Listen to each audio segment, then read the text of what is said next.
join me on a previous trip. I did post the Down the Mississippi. This is the video prior to that, the one where we were back home in Sioux Falls and in my area of Inwood, Iowa, and then we headed across Iowa to the Quad Cities, which I'd never heard of before, and we saw some cool things. So join me in this retro. It's mostly kind of like a slideshow, sorry, but I think it's really neat. And I have enjoyed watching this again and again as I try to edit it, because it was such a fun trip and there were so many great things to see. And I look forward to future trips where I will see these kinds of things in every single state, and also the new stuff each state has to offer. Come to Nebraska and you can have a runza. It's also known as a bierock. It's a yeast dough bread pocket with a filling of beef cabbage or sauerkraut and onions. It's delicious. I'd never had one before. It's so iconically Nebraska that in DC, they serve it at the Taste of Nebraska events to represent the state. My friend Jim talked about how great this cafe was, and it was great. Look at that biscuits and gravy. And they had a pork sandwich that was killer. We went to the Olson Bakery, even though it's spelled the wrong way, for some goulash. There's a pastry from Eastern Europe. They were pretty good. And of course, Costco. Now we're in Sioux Falls. It's October 15th. Let me say that again. October 15th. That's my cousin Dawn taking snow pictures too. This is the RV park that we stayed in a lot. This is also before I knew you had to hold the camera horizontally to take a video. I just thought you held it like a camera. But look at those huge snowflakes. It was amazing. There's Snow-Me. Snow-Me. Okay, I cracked myself up. Show me. There's our first Dutch star. She was a good machine. And again, show me in the snow. She has her own fur jacket, but we did get an extra one, or have an extra one for her. There she is in her winter jacket. There were a couple different snowfalls. Now, the snow only stayed on the ground for most of the day, but that was about it. And it did snow twice, which is kind of crazy because it was, as I said, October 15th. We went to my nephew's wedding, and that's my little great niece. It's the family. That's my nephew, Eric, and his wife, Hannah. That's him with me. This is my town, Inwood. This is it. This is how big it always was. The Keg. If you want delicious fried chicken, you have got to go to Sioux Falls. These are gizzards, but I guess they're good. Sioux Falls, South Dakota, The Keg. My God, it's delicious. This is John and Grayson, and I don't even know where they are. This is the baptism of Miriam. We went back for a wedding and a baptism. That's Gavin holding Miriam. That's my nephew, Kurt. I call him Scooter. He's the dad of Miriam, who's this little girl. We had a great time at this.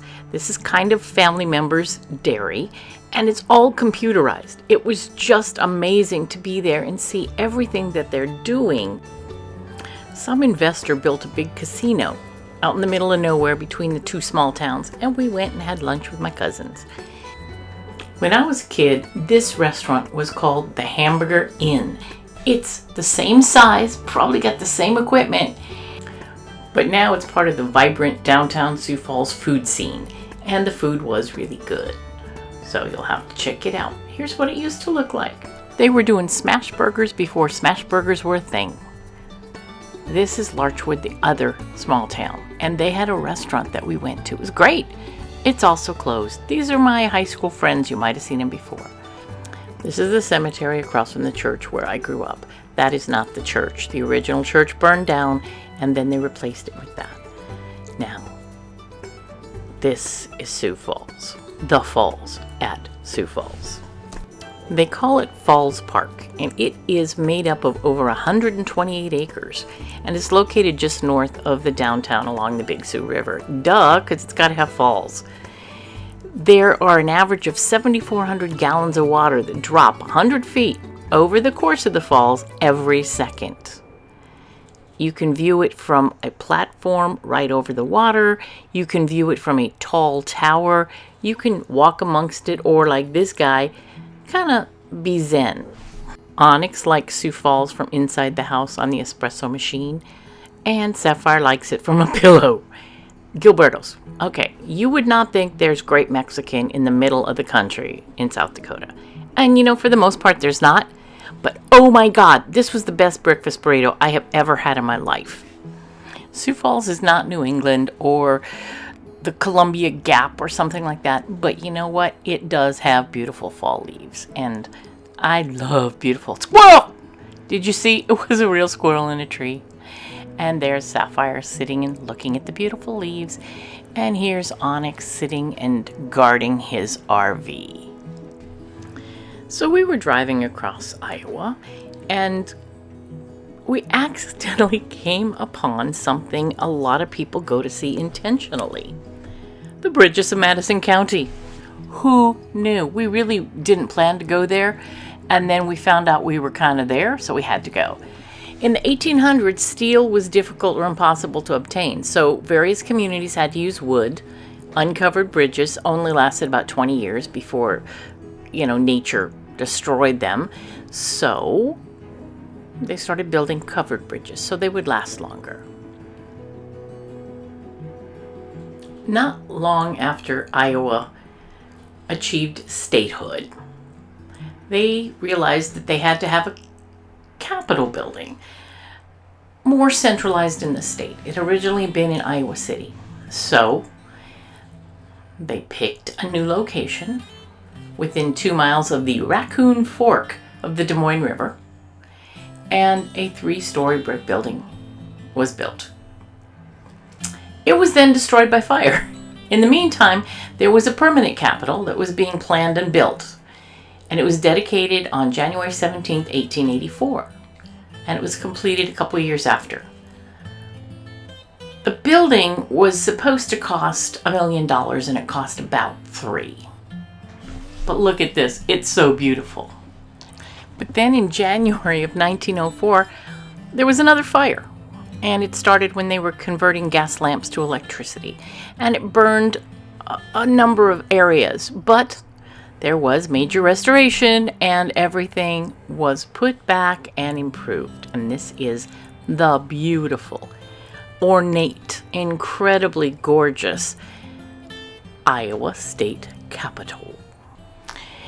By the early 1980s, the exterior had been noticeably deteriorated. It was sandstone and pieces were falling off and crumbling, and then it had to be fixed up. So decorative stone was added, and it also eroded. Eventually, this beautiful Capitol had to struggle to be as beautiful and solid as it is today. Finally, in 2001, now it cost $41 million. The restoration was finished. And check it out. Pure out. Pre-COVID. This is the library. Since my mom was a librarian, this was special to me. But look at it. It's magnificent. Unbelievably magnificent. And you will see I've taken a couple photos of stuff that is here. This is a 14th century hand-lettered book. This was written by Benjamin Franklin. This is the oldest book, 1539. Then there was a law where you had to put the name of the library in each book. I guess so nobody could, if they stole it, I guess you'd find out who they were. Around the columns and on doors, beautiful hand-carved pieces of art. This commemorates the women who fought for equality, the suffragettes. Here are examples of wood carvings. The other was ivory. The detail was just spectacular. I mean, I never would have thought of, all the detail in the ornate pieces. You don't want to see it everywhere, but in a historic building, it's just gorgeous. The staircase, look at that floor shine. And I had to get a tattoo. Of course it was a fake tattoo because I'm scared of needles. But it was a tattoo all the same. When we were just driving around the countryside, we came upon a park. The Winterset City Park. And what we found was amazing. It's called the Clark Tower. It is a castle-like limestone tower.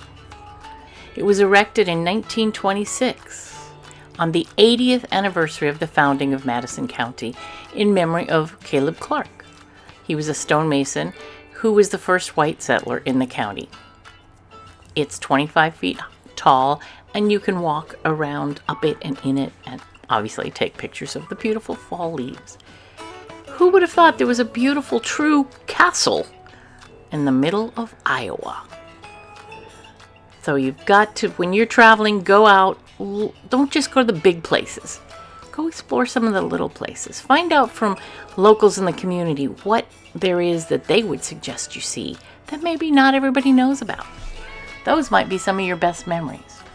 Eventually, when engineers understood how to build steel bridges, the covered bridges kind of disappeared. They seemed old-fashioned. Many were torn down. But in Madison County, there were 19 original bridges, and now there are 6. The history of Amana colonies, a National Historic Landmark and one of America's longest-lived communal societies, began in 1714 in Germany, and it continues today on the Iowa Prairie, and this is it. Look at the prairie, how windy it was.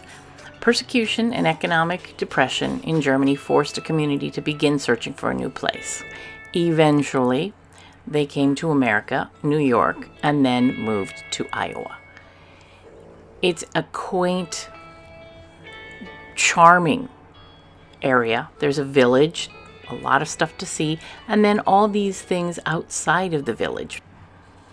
It's evocative of another age, but the streets of Amana colonies, with the historic brick, stone, and clapboard homes, the flower and vegetable gardens, the lanterns and walkways, they do harken back to the Amana of yesterday. But it's a vibrant community, celebrating the past and the future. And it's here today, and you can visit it. The people of the Amana colonies are not Quakers, they're not Mennonites. They are their own group, and they do drive vehicles and have TVs and things. They're just a communal society in a way that the rest of us aren't. This is the biggest nickel in the world, wooden nickel. We drove all over looking for it, and when we decided we couldn't find it and we stopped to turn around, literally as we turned around, there was the big nickel. So we had to get a picture. And it's a big wooden nickel, but you know, I grew up in Iowa and I'd never heard of a made right. Seriously. Now the reality is I grew up way in the northwest corner where we really hung out more in South Dakota and Minnesota. So maybe that's why I didn't. I also didn't know about this big old pork sandwich that's so iconically Iowan. I found out I love the pork sandwich, but I didn't grow up with it. To me, it was a tourist thing just like it would be for everybody else. Now we're driving into Illinois across the Mississippi River, and we're going to be going to the Quad Cities, and I'm going to find out exactly which cities they are and tell you. The Quad Cities are a community of cities, and they share the Mississippi River, and it's Iowa and Illinois. Davenport and Bettendorf, Iowa, and Moline and Rock Island, Illinois. We stayed in Rock Island at that RV park. That was incredible. Please, if you get a chance, go stay there. It was on this water. These photos that I couldn't help but take and I can't help but show you are all from that RV park where we stayed, I don't know, maybe about a week. And right outside, I mean, you know, maybe 50 feet from the RV at the most, was this little pond, and it wasn't so tiny, medium-sized pond with all these beautiful leaves and the ducks and just nature at its best. And I had to take pictures of this because I didn't know what this was. They were like little pools of water, and they got all white like this, and I don't know what caused it, but it was pretty. Made a good photo. This was one of the most restful parks that I've ever been in. It was so beautiful. Quad Cities, you're surrounded by cities, but you felt like you were in your own little park. And it was kind of hard to leave. I could have lived there. Maybe I will someday. Another tip is whenever you get an opportunity to go to a local museum, go. We happened upon the literary heroines, their times, their fashions, at the Putnam Museum in Davenport. How perfect for me, an English major, and Barb, somebody who loved reading, and as you can see, loves the science part too. But it was gorgeous. Books that we'd read, books we hadn't read, books that I need to go and read. It was a local exhibit, not something from the national. There were different groups that got together and created the little displays for each book that was chosen.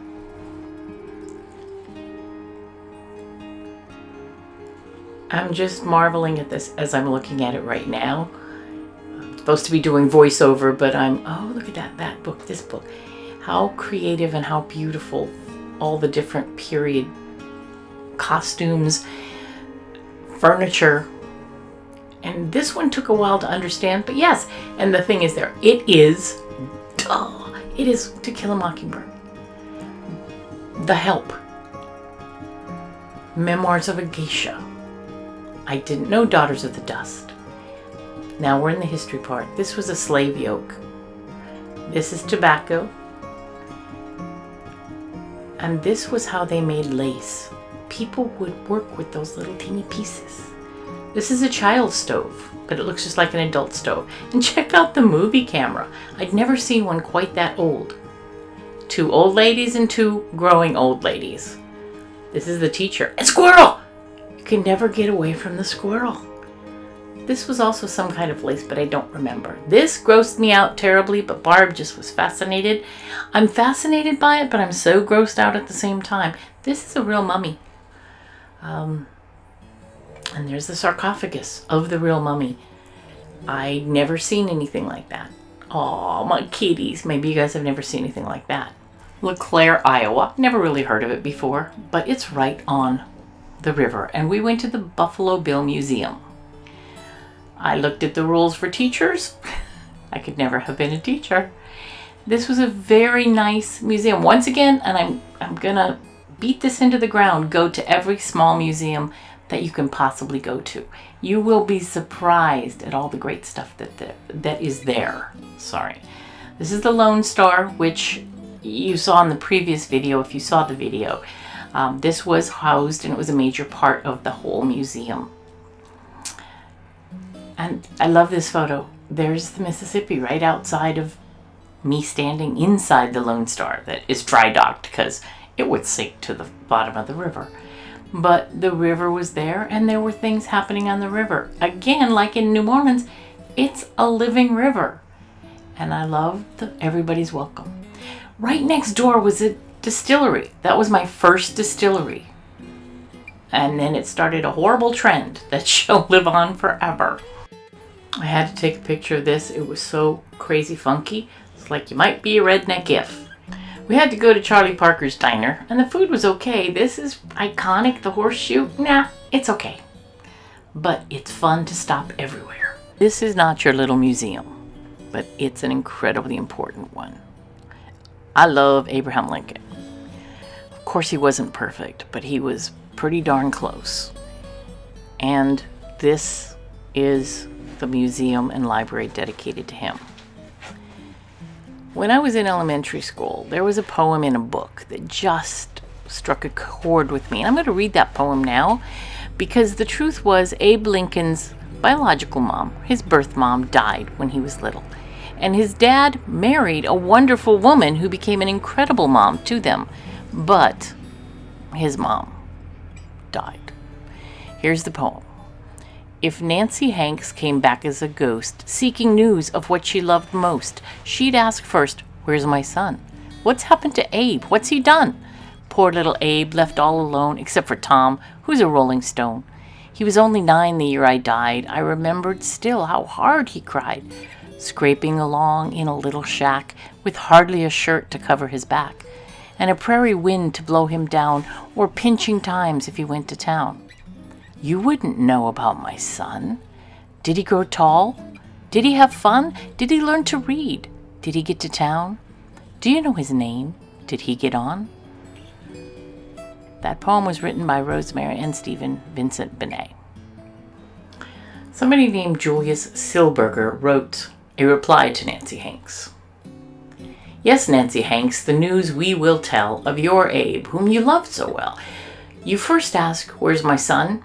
He lives in the heart of everyone. This sculpture, commemorating the centennial of a brutal Springfield race riot of 1909. During 2 hot August days, an angry white mob attacked black residents. They looted and burned many of the homes and businesses after they learned that 2 black men, one accused of raping a white woman and the other of killing a white man, had been secretly transported out of town by the sheriff for their protection. In protest, white rioters lynched 2 innocent black men, murdered 5 other citizens, and injured many more before state troops arrived. Following the riot, the white woman admitted that she had been involved in an affair with a white lover and had lied about being assaulted by the accused black man. The other black prisoner, who was 17 years old, was eventually convicted by the jury for murder and executed. News of the vicious race riot in Abraham Lincoln's hometown, which occurred only blocks from his homestead, shook the nation, and it became the catalyst for the founding of the NAACP in New York City on Lincoln's birthday. The Greek Revival House of Abraham and Mary Lincoln, where they lived for 17 years, was restored to its 1860 appearance for historical purposes. In 1844, they bought the land for the house from the minister who had married them. The original house was much smaller, and it was very unimpressive at the time, but they did enlarge it to 2 full stories in 1856 because their family was growing. 3 of the 4 Lincoln sons were born here, and Edward, the second born son, died here in 1850 when he was about 4 years of age. When Lincoln won the 1860 Republican Party presidential nomination, he received the delegation of party officials in his parlor. The Lincoln home and other homes in a 4-block radius make up this outdoor museum. When you go through the Lincoln house, you're not allowed to touch anything but the banister, the railing as you go upstairs. That was the same railing that Abraham Lincoln, Mary Todd Lincoln, their sons, and others used when they went upstairs. So kind of exciting to have touched something touched by him. The Lincoln Tomb State Historic Site is the final resting place of Abraham Lincoln, Mary Lincoln, and 3 of their 4 sons, Edward, William, and Thomas, known as Tad. The oldest son is buried in Arlington National Cemetery. On this site is the public viewing vault where his final funeral services were held on May 4th, 1865. The funeral train traveled through 180 cities and 7 states before reaching Springfield. At each stop, mourners paid their respects. His remains rest in a concrete vault 10 feet below the marble floor of the burial chamber. A massive granite marking the gravesite is flanked by the presidential flag and the flags of the states in which Lincoln's ancestors and Lincoln himself resided. By 1874, several features had been added to the tomb, including the 117-foot tall granite obelisk surrounded with several bronze statues of Lincoln and soldiers and sailors. Mrs. Lincoln chose Oak Ridge Cemetery for her husband's burial, despite repeated attempts by an association of important people to change the location. She remained firm in her decision. She recalled that Lincoln had once said he wanted a quiet place for his burial at Oak Ridge, and she fought to make sure that was what happened. Gutzon Borglum, the guy who designed Mount Rushmore, also made a bust of Abraham Lincoln's head. and it's supposed to be good luck to rub the nose. And as you saw in a previous photo, the nose is very shiny because lots of people rub it. Obviously, the journey and all the sightseeing tired out the animals, but there will be more travels from this trip, and there will be far more travels with real video as I hit the road again. Jack. This is Onyx in his Parisian outfit. This is Sapphire in her cute little baby outfit. Sorry if you don't like my cats, but I love them. Although Onyx has passed on, Sapphire is still with me. The journey will continue, and I hope that you continue to travel with me. Right now, I'm in Southern California, but I'm going to be doing some traveling toward the Midwest, and there will be more updates on what that means in a future true YouTube video. I hope you're there for it.